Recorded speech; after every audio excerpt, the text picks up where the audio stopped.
Senhoras e senhores, jovens presentes, boa noite ou boa tarde.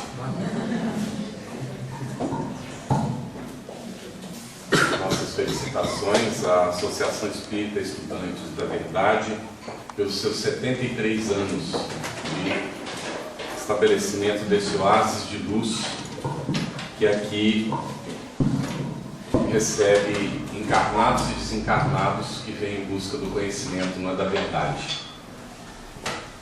Nós recebemos a tarefa de examinar na tarde de hoje o tema o Espírita e o Espiritismo.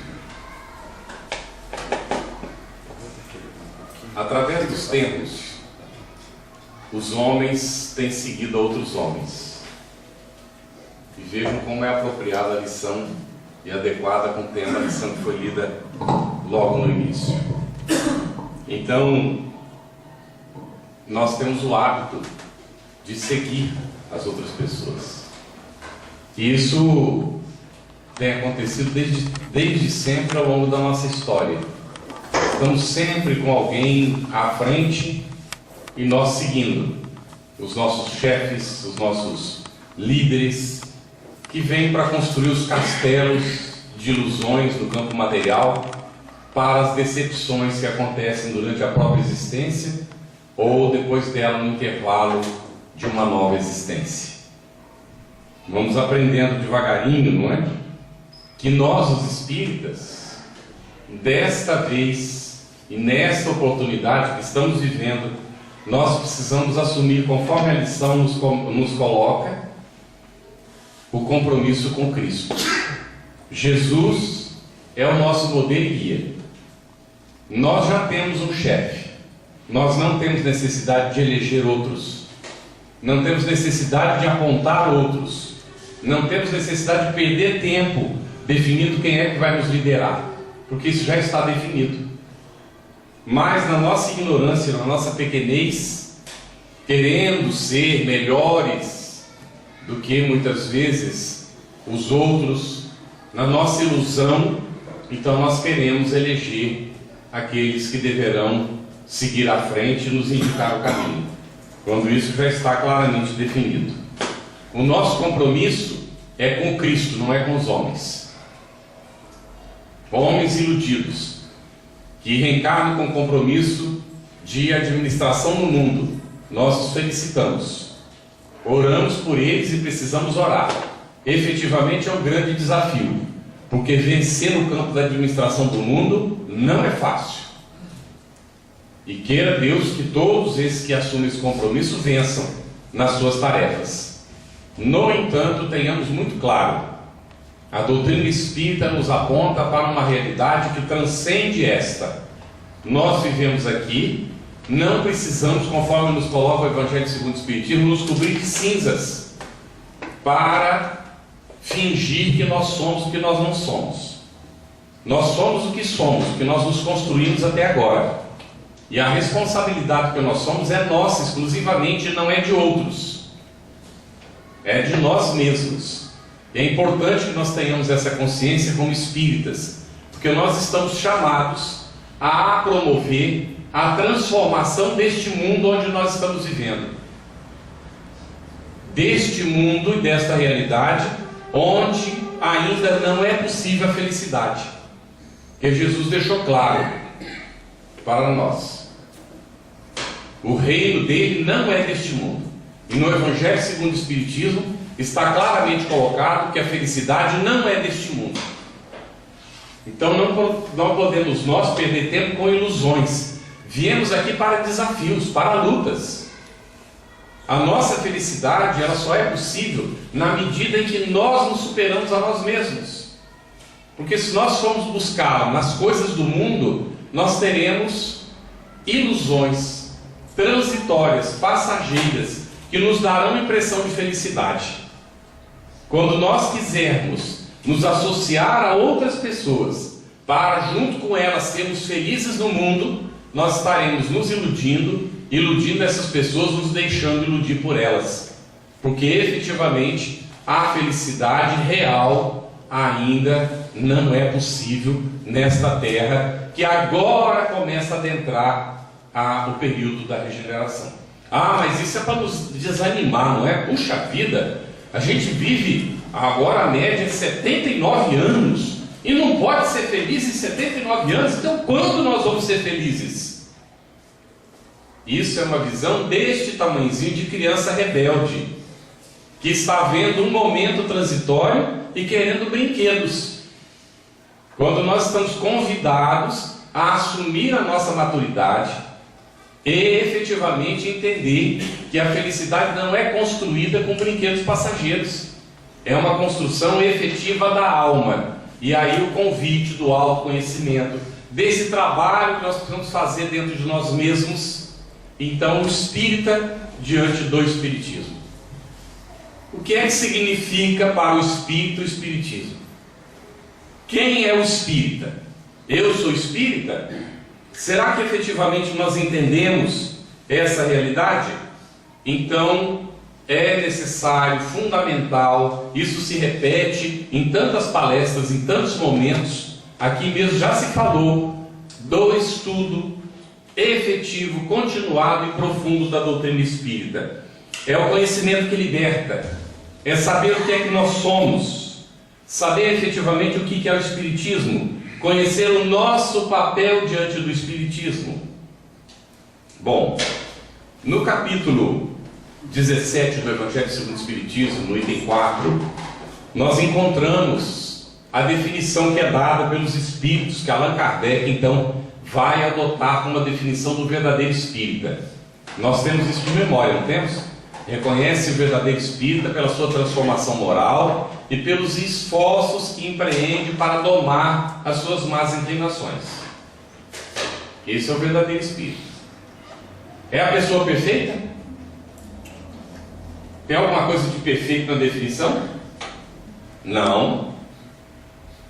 Não está dizendo que é a pessoa perfeita. É aquela pessoa que está lutando para chegar lá. Então, é uma necessidade de uma conscientização efetiva.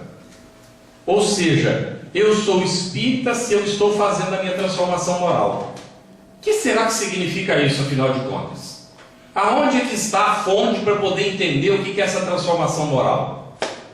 Aí nós vamos na raiz da essência da proposta do que é o Espiritismo.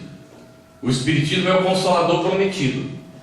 Jesus, já lá, quando esteve, faz mais de 2000 anos, ele, observando que a humanidade não tinha condições de entender tudo, se nós agora recém estamos saindo da adolescência para adentrar a maturidade, naquele tempo nós éramos crianças. Não tínhamos condições de entender. Por isso é que ele apresentou Deus como o Pai. E a gente fala para os nossos filhos, Deus é o Papai do céu. Não é? Porque a criança precisa entender que tem um Pai. Então, Deus é nosso Pai. Aí vem os espíritos, quando Allan Kardec pergunta, não mais quem é Deus, atenção, mas o que é Deus. Porque se ele perguntasse quem é Deus, estaria induzindo uma resposta antropomórfica. Mas o Espiritismo veio trazer esse divisor de águas. Deus não é um homem, uma pessoa, não é uma mulher, que é uma discussão por aí, não é? Que antigamente se orava para a deusa, então Deus não seria macho, seria fêmea. Veja a nossa ilusão, como é que nós nos perdemos, as bagatelas da nossa transitoriedade. Desde quando o espírito é macho e fêmea? Desde quando ele tem necessidade de reencarnar. Porque se não tivesse necessidade de reencarnar, seria espírito. Espírito não tem sexo, questão 201, 202 do Livro dos Espíritos. Então Deus não tem sexo. Deus é a essência espiritual. Jesus já ensinou isso para a mulher samaritana. No poço de Jacó, quando ela estava tirando água ali, Jesus chega. Todo mundo conhece a história, não é isso? E aí ela faz uma pergunta crucial. Era uma mulher desprezada na época, não voltava. Jesus rompeu vários tabus. Ele não discriminava. Estava a mulher tirando água e se aproximava. Não era hábito dos judeus, especialmente que era uma mulher samaritana. Além de mulher, ainda era samaritana. E ele chega e pede água para ela. Será que ele realmente precisava de água e tinha sede? Ou ele queria travar um contato com ela para deixar o registro desse ensinamento magnífico que chega nos nossos tempos de hoje. Aí no final da conversa, ela, desconfiada de que ele seria realmente um profeta, vai perguntar para ele. E se nós tivéssemos entendido a pergunta e a resposta, nós teríamos economizado séculos de sofrimento, porque não teríamos nos perdido nas disputas religiosas que têm caracterizado os séculos que se sucedem, as guerras que se produziram. A maior quantidade de vítimas da humanidade são de guerras santas, de guerras religiosas, muito mais do que de guerras políticas. E então ela vai perguntar: Senhor, onde é o local mais adequado para adorar a Deus?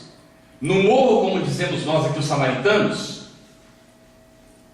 Ou será lá no templo onde dizem vocês os judeus?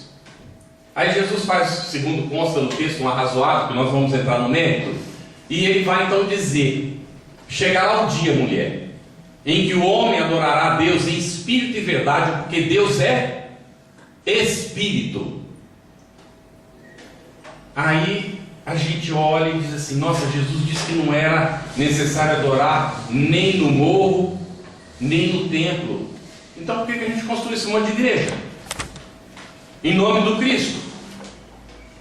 Porque é que nós, ainda hoje como espíritas, entramos no centro espírita achando que é uma igreja, quando Emmanuel sabiamente vem nos dizer que é uma escola da alma, ainda andando no carro, não é? Nós estávamos, eu olho assim, essas cruzes espalhadas para todo lado, digo: Deus, Senhor, já imaginou se todas essas igrejas fossem escolas?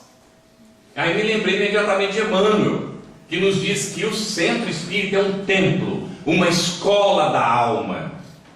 Então nós todos somos alunos para aprender nessa escola da alma. Para aprender o quê? Aprender o que é que nós somos, por que é que nós estamos aqui, qual é a nossa origem, para onde é que nós vamos, o que nós precisamos fazer enquanto nós estamos aqui. Eu, o Espiritismo, tem a resposta para tudo isso. Não é um privilégio? Vamos pensar bem. E tem a resposta clara, objetiva, sem nenhum mistério. Não é preciso ser iniciado, não precisa ficar 4 anos na universidade, ou 5 anos na universidade, ou 10 anos na universidade. Não precisa nada disso. Basta que você pegue os livros da codificação e estude.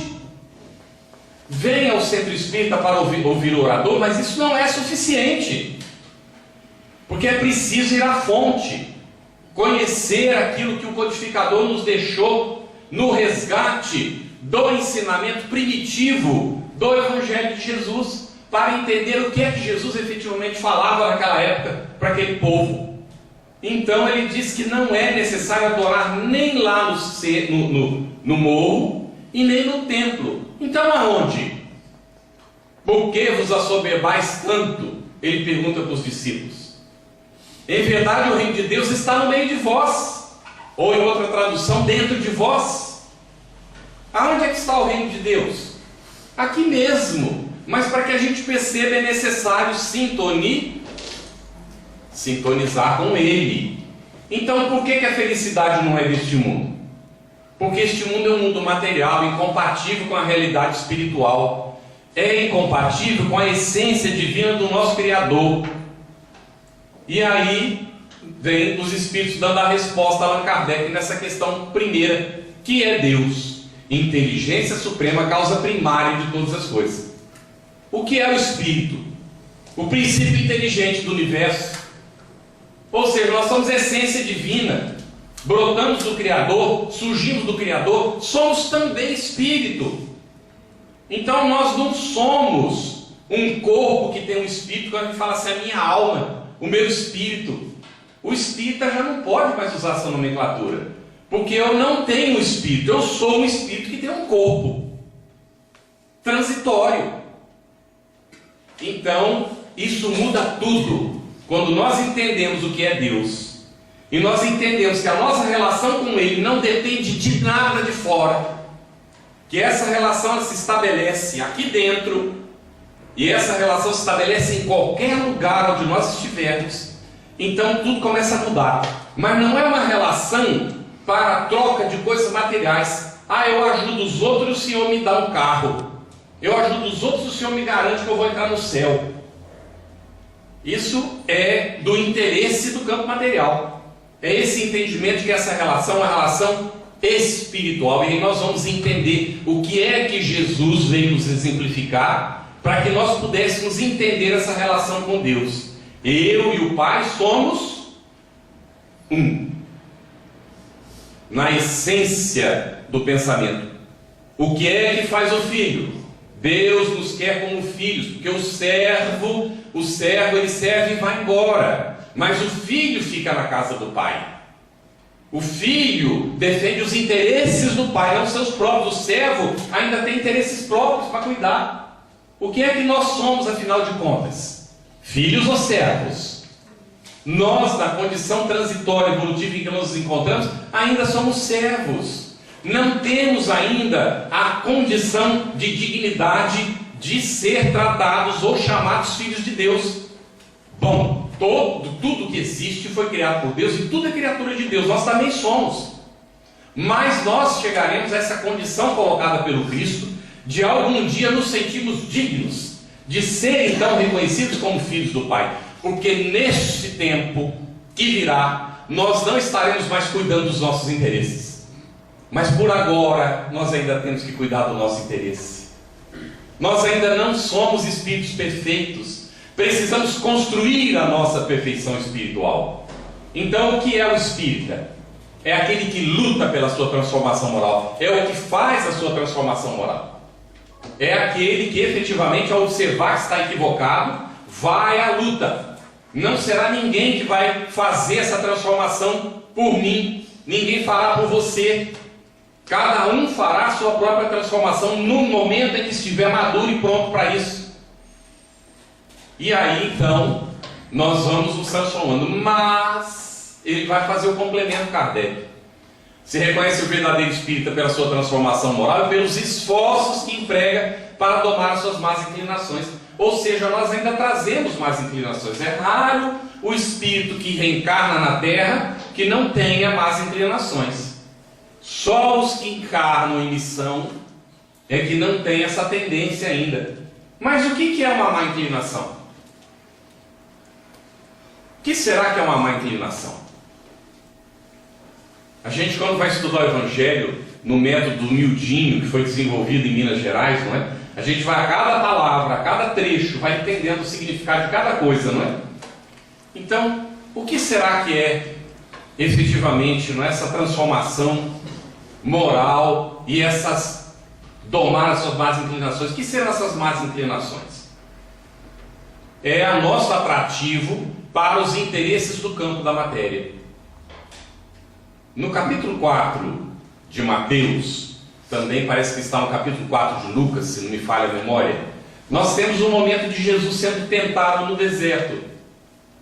E aí nós fazemos uma pergunta, como espíritas, tá bem?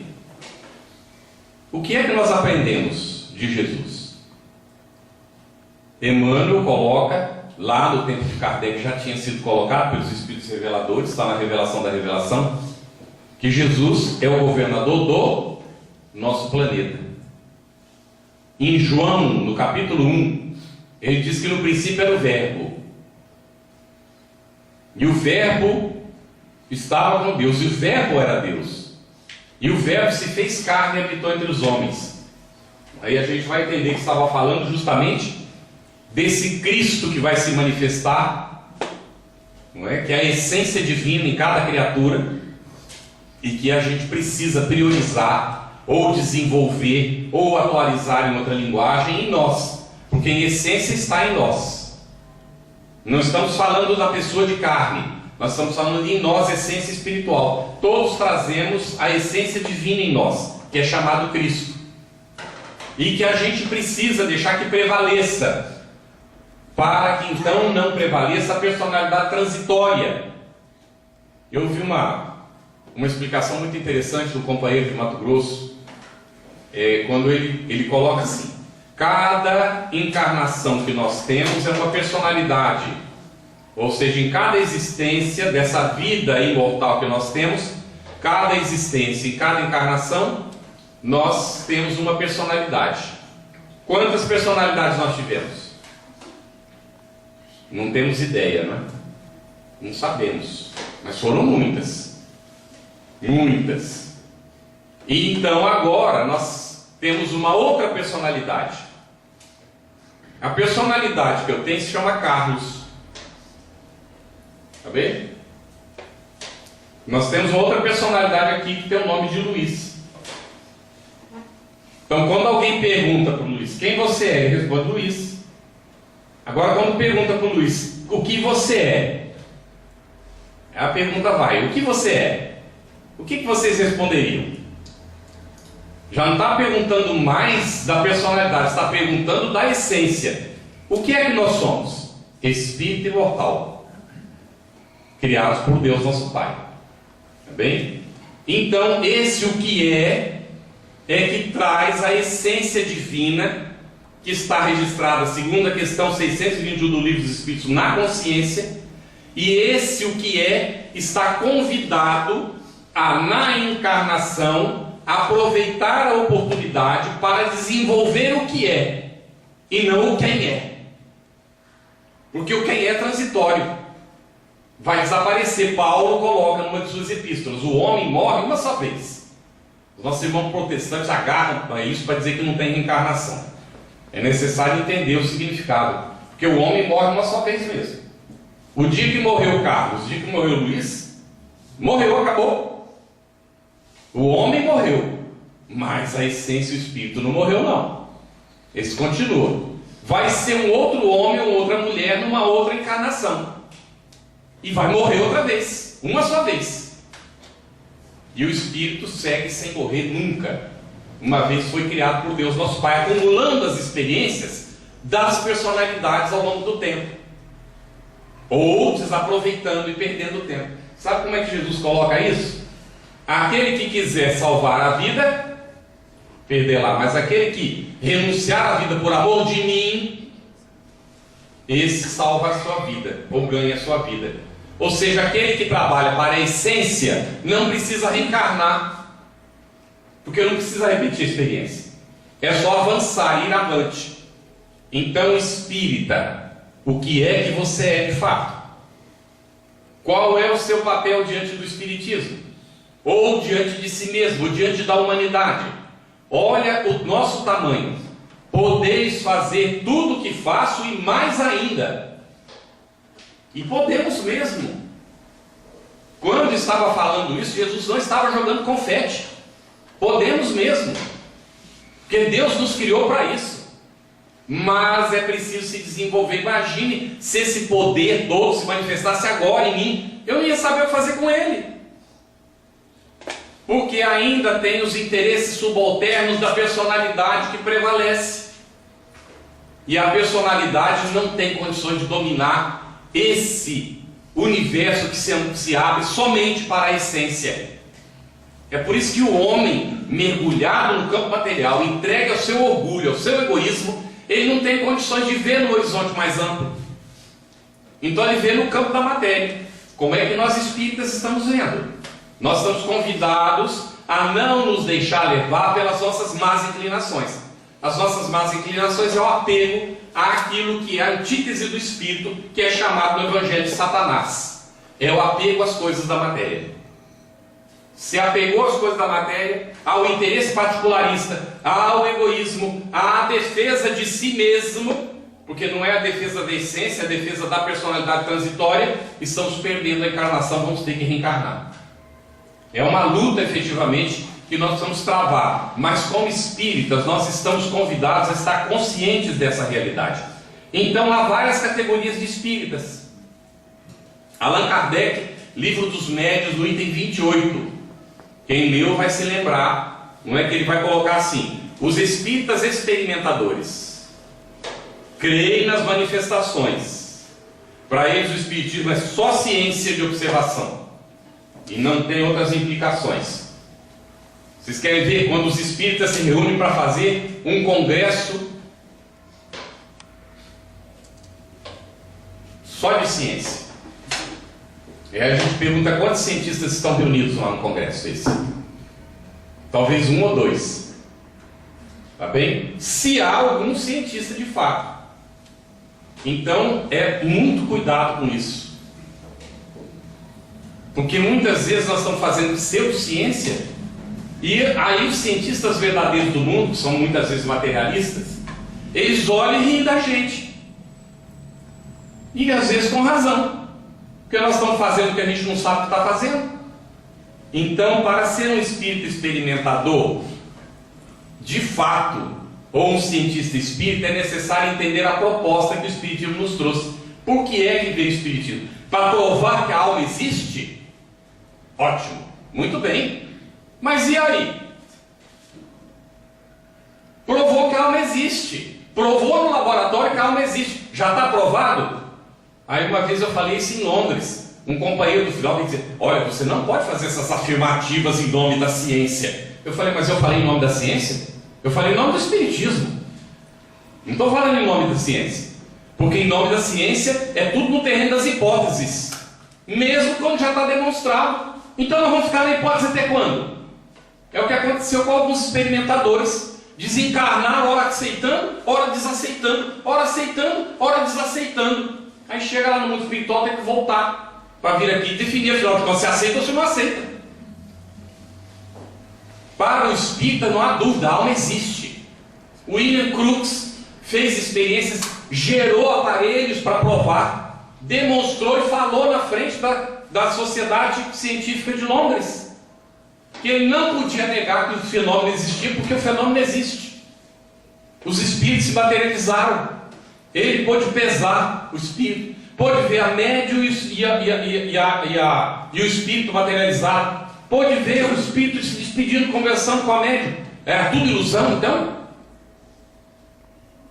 Mas a Academia de Ciências não aceitou e continua até hoje duvidando. Por isso é que Allan Kardec sabiamente já havia dito: o espiritismo não é da alçada da ciência. E os experimentadores espíritas, experimentadores, ignoram isso. Não é da alçada da ciência, porque a ciência cuida de um objeto que está no campo da matéria. E a ciência espírita, o objeto dela, começa justamente onde termina o objeto da ciência materialista. Porque o objeto da ciência espírita é justamente estudar a existência do espírito e as suas relações com o mundo material. Tudo bem, gente? Então, os espíritas imperfeitos, a segunda categoria que ele coloca, veem mais que os fatos. Eles compreendem até a filosofia, admiram a moral, mas não praticam. Não querem saber nada disso. Não mudam. A caridade cristã para eles é uma máxima maravilhosa, mas não tem nada a ver com eles. Será que nós estamos nesse grupo? Será que nós somos espíritas imperfeitos? Aí a gente usa, inclusive fala, o Espiritismo diz que fora da caridade não há salvação. Mas a gente faz a caridade? O que é a caridade para o espírita? Não vale a pena pensar essas coisas? Olha quanto material tem o Espiritismo para a gente pensar. Gente, aí eu me lembro agora de uma colega de trabalho, católica. Na última etapa do meu trabalho no banco, perdão que faço uma referência pessoal só para ilustrar essa situação. Quando eu cheguei de volta, porque eu fiquei 2 períodos fora do trabalho em função das necessidades de sair para o exterior, minha mulher é diplomata, então me desligava do meu trabalho, e aí quando ela voltava para o Brasil, voltava para o trabalho, até me aposentar. E então na segunda volta, eu fui trabalhar numa área, e um pouco antes de retornar para o trabalho, eu tinha feito na FEB uma atividade de ambientação, de retorno para as atividades. Os facilitadores de grupos de estudo, de mediunidade, do ESG, tudo fazem um momento de ambientação, não é, para retomar as atividades. E uma jovenzinha, ela foi fazer uma dinâmica, não é, de integração. E ela disse que ela tinha lido que para a pessoa ser feliz no dia, ela precisava receber 20 abraços. Poxa, como é que você recebe 20 abraços? Porque precisa dar, né, os 20 abraços. Aí eu fiquei naquela situação. Em casa, naquela época nós éramos 8. Então se eu levantasse cedo e desse abraço, eu ia dar 7 abraços e ia receber 7 abraços. Não ia chegar nos 20, né? E eu queria ser feliz no dia. Quem não quer ser feliz no dia? Aí quando eu retornei para o trabalho, houve um momento que eles fizeram lá para receber as pessoas novas, e cada um pôde falar um pouquinho. Aí eu disse para eles: gente, olha, eu aprendi há poucos dias que para ser feliz a gente precisa receber 20 abraços. E a única maneira de eu receber 20 abraços é dando os abraços. Como na minha casa, nós somos 8, lá vai ter 7, eu vou precisar de 13 abraços por aqui pelo menos. Então eu vou passar num dado momento do dia, ou quando chegar, ou um pouco depois, aí visitando vocês todo dia. Quem quiser um abraço, eu estou às ordens. Não é? Para a gente trocar um abraço. Aí, primeiro dia que eu saio andando pelo trabalho. Chego no local, está um rapaz mergulhado com a cabeça no computador ali, nem levanta a cabeça. E alguém de lá olha para mim assim e faz assim. Aí eu entendi que aquele ali não ia ter abraço, né? Então eu já cheguei, estiquei a mão assim, cumprimentei, bom dia, e segui, né? Aí no outro dia, venho eu, está ele do mesmo jeito, o outro companheiro está lá, mas já tem uma outra pessoa aqui que no primeiro dia, né, que eu passei não estava. E essa pessoa mais descontraída disse, não queira abraçar o fulano não gosta de abraço não. Aí o fulano ergueu a cabeça, abraço de homem nem do meu pai. Aí eu digo assim, eu lhe respeito muito, então eu vou lhe cumprimentar, não é? Trocando um aperto de mão, mas eu gostaria que você entendesse que o abraço que eu lhe dou aqui é um abraço fraterno, porque o abraço sensual ou sexual, se eu precisar dele, eu dou na minha mulher lá em casa, não é? Então aqui o abraço é um abraço fraterno, mas se você não quiser aceitar, fique à vontade, não é? Passado um bom tempo, um dia eu vou andando e ele sai do elevador, ou eu saio e ele ia passando, uma coisa assim, eu acho que eu estava saindo do elevador e ele ia passando. Ele olhou para cá, olhou para lá, não tinha ninguém. Pô! Deu um abraço daqueles, né? Quem não precisa de abraço, gente? O abraço fraterno, o abraço carinhoso, não é? Nas despedidas, já estava para sair do banco, uma colega muito amiga, estava aposentando quase junto, nós dois saindo quase juntos, mas ela abraçava na distância. Então, uma outra colega abraça mesmo. Então deu um abraço na outra colega e disse assim, agora você vai receber um abraço dela. Essa daqui que não sabia abraçar. Aí essa daqui veio dar um abraço nela. Eu digo assim, agora você vai me dar a mim o abraço que você recebeu dela. Aí ela chega tentando manter a distância, eu digo, mas você não está dando o abraço que você recebeu dela. Aí ela se entregou no abraço. Porque é natural que a mulher se proteja, não é?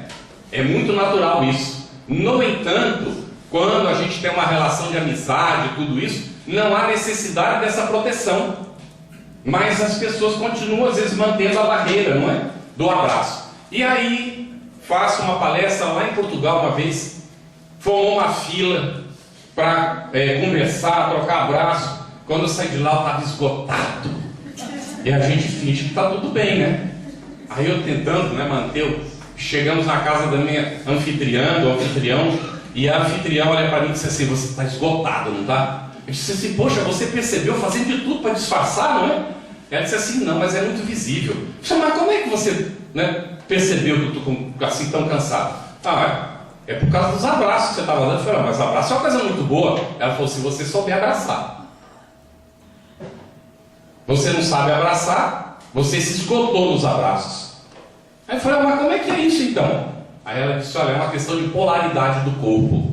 Não é nada de espiritual, não é nada de mágico, é polaridade orgânica mesmo. Então eu vou pedir para o nosso amigo Luiz se levantar para a gente dar o abraço que eu aprendi com ela. Prestem atenção, você sempre ergue esse braço, ó. Ergue esse e leva esse aqui, ó. Ó, coração com coração, ó. Tá bem? Ergue esse braço e vai assim. Olha lá, coração com coração. Aí o mineiro, que diz que é o filósofo, não é natural, ele descobriu qual era o segredo desse abraço. Ele descobriu que quando acontece esse abraço, vira um peito só com 2 corações batendo dentro. E aí não tem que aguente, né? Então é uma energia positiva, é uma troca, não é, de energia. Nesse abraço a gente chama um abraço cruzado, né, para poder guardar na nossa memória. Então, essa colega, por causa dessa tentativa de proximidade, ela dizia, eu não sei porquê, mas eu falo coisas para você que eu não falo para ninguém. Não é? Por causa dessa confiança. Então, ela disse, olha, eu saio de casa de manhã e eu não ligo o rádio. O rádio me perturba. Porque se eu ligar na notícia, só fala coisa ruim. E se eu for procurar uma música, até achar uma que eu gosto, eu já cheguei. Eu tenho que estacionar e desligar. Então eu perdi a esperança com isso. Eu saio de casa e começo a orar. Católica ela. Eu oro por todos os colegas aqui do trabalho. 85 pessoas naquela sessão. Ela diz, tem dias que depende do trânsito, a hora que eu chego do estacionamento já orei por todo mundo. E tem dias que eu estou saindo do elevador e ainda estou orando pelos colegas aqui. Sabe como é que as pessoas se referiam a ela? Nossa, mas a fulana tem um astral, né? Você já notou o astral da fulana? Aí ela perdeu a irmã, desencarnou a irmã dela.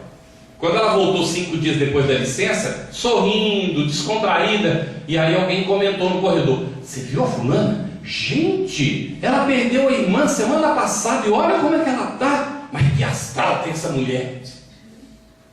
Vocês perceberam que as pessoas não sabiam, só eu estava sabendo que ela orava por todo mundo, mas as pessoas estavam recebendo a oração dela? Então, nós podemos mudar o ambiente onde nós estamos vivendo. Podemos. Não precisa de nenhum ritual.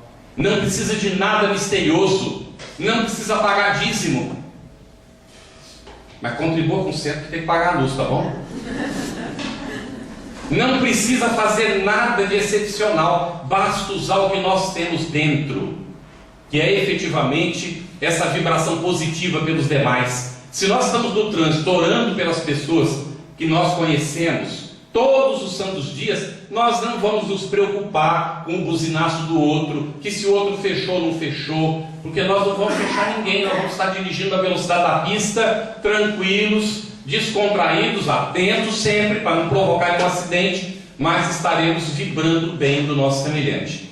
Há muitos anos, eu era jovem e li um livro que falava de um pastor americano protestante que viajava pelos Estados Unidos a convite das igrejas para fazer sermões. E ele então disse que ele entrava no trem, e o trem às vezes chegava nas estações, demorava um tempo as pessoas descerem, entrar de novo, e ele invariavelmente procurava alguém que estava por ali e começava a orar pela pessoa. E invariavelmente, em algum momento antes do trem sair da estação, a pessoa olhava para ele e sorria para ele. Ele fazia essa experiência há anos. Então, gente, nós temos um poder maravilhoso de influenciar as pessoas. Quando a gente pensa mal dos outros, os outros recebem essa energia. Mas quando a gente pensa bem, também as pessoas recebem essa energia. E a opção é nossa. Nós é que escolhemos. Então, o que é ser espírita? Dentro da definição que Allan Kardec vai nos colocando, é um indivíduo que influencia positivamente a sociedade, porque está fazendo a sua transformação moral, lutando para domar as suas más inclinações, portanto está buscando o bem do semelhante, e ele sabe, o verdadeiro espírita, que esse bem do semelhante é o seu próprio bem.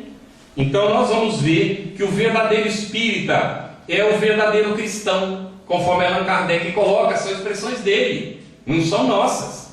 E ele diz, os verdadeiros espíritas ou os verdadeiros cristãos são a mesma coisa, admiram, praticam e aceitam as consequências da moral espírita.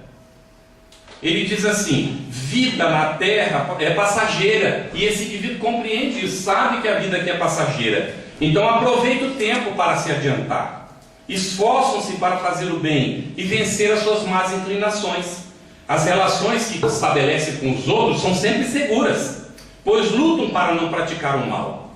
E a caridade é a sua regra. Então as pessoas passam a confiar. Nós ouvimos na nossa infância as pessoas dizerem assim, é crente, pode fazer negócio com ele que não tem problema.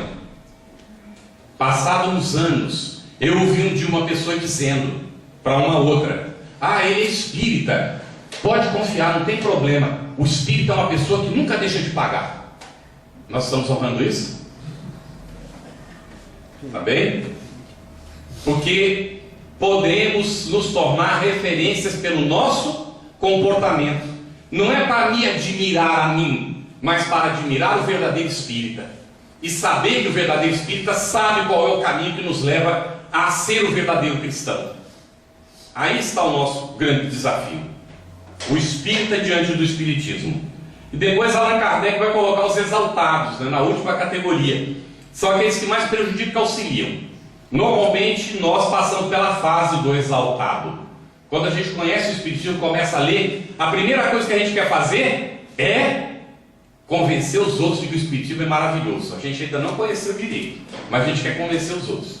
Então muitas vezes falamos de coisas que a gente não sabe, não conhece, e até prejudica o Espiritismo por causa disso. Então calma, não é? O espírito exaltado é aquele indivíduo que chega, ele vai e encontra o colega de trabalho, estou falando de um fato real, tá bem? Encontra o colega de trabalho no corredor da sessão lá do trabalho.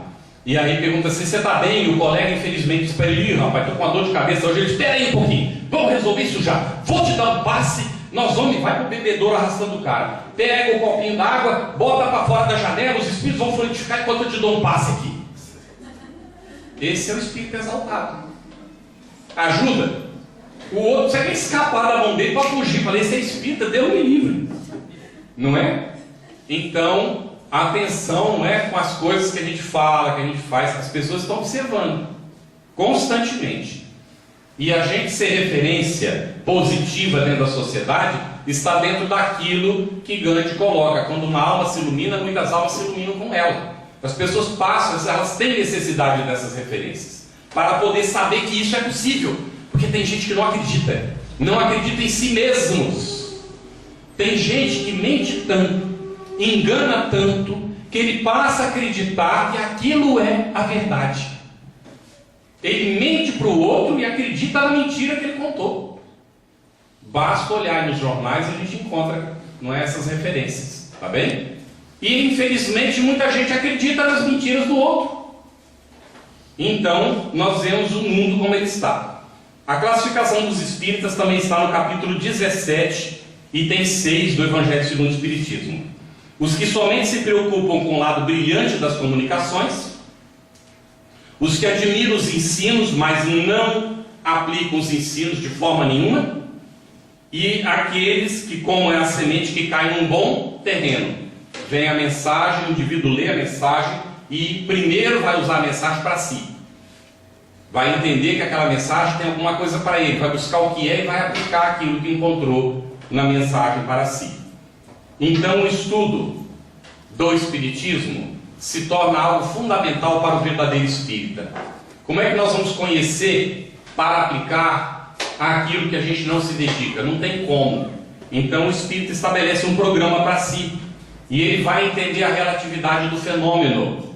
Allan Kardec diz que uma vez surgida a filosofia espírita, a filosofia transcende o fenômeno. Ela explica e transcende o fenômeno, a ponto de haver espíritas que não precisam do fenômeno para se convencer, basta examinar a lógica do espiritismo, tá bem? Para poder então adotá-lo para si. E aí nós vamos terminar falando da questão do proselitismo. Nós temos que convencer as outras pessoas a ser espíritas. Sabe quem tem necessidade de convencer? Quem não está convencido da própria doutrina que está adotando. Então ele precisa convencer os outros para formar um grande número, para então ter um grande número, e diante do grande número dizer, está vendo? Essa é a doutrina, olha. Então precisa estar convencendo todo mundo. O espírita precisa convencer os outros? Não precisa. O espírita sabe que há muita gente boa que nem conhece o espiritismo e às vezes não tem nem religião. São pessoas que efetivamente fazem a caridade. Então o que é que nós aprendemos com a mulher samaritana no diálogo que Jesus mantém com ela? Que mais do que a gente ficar adorando a Deus em tal ou qual lugar e ficar disputando uns com os outros, nós precisamos efetivamente colocar em prática o ensinamento da lei divina que está na nossa consciência. Esse é o nosso trabalho. Uma vez que nós fazemos isso, então nós estaremos efetivamente no caminho seguro. Reformador, de outubro de 1993, na página 308 e 309, tem uma mensagem de Viana de Carvalho para o Divaldo Franco. E ele diz: a melhor forma de ensinar corretamente o espiritismo é fazê-lo de forma digna, vivendo seus postulados morais e permitindo aos demais comportamento semelhante. Ou seja, na convivência, a gente sendo o que a gente é mesmo, mas nessa luta de ser melhor. Não somos super-heróis, não somos espíritos puros, nós somos espíritos em transformação, mas nós estamos em transformação, lutando para fazer cada dia melhor aquilo que nós estamos fazendo, e nós temos um compromisso com o Espírito, com Cristo. Nisso está em João capítulo 13, versículo 35. Nisso conhecerão todos que sois meus discípulos. Você já sabe o resto. Se vos amais uns aos outros. Que Jesus nos siga guiando nesse propósito e que possamos nós ser verdadeiros espíritas diante do Espiritismo, para que nós sejamos dignos representantes dessa doutrina que veio para transformar a Terra num planeta de regeneração. Muita paz e muita luz para todos.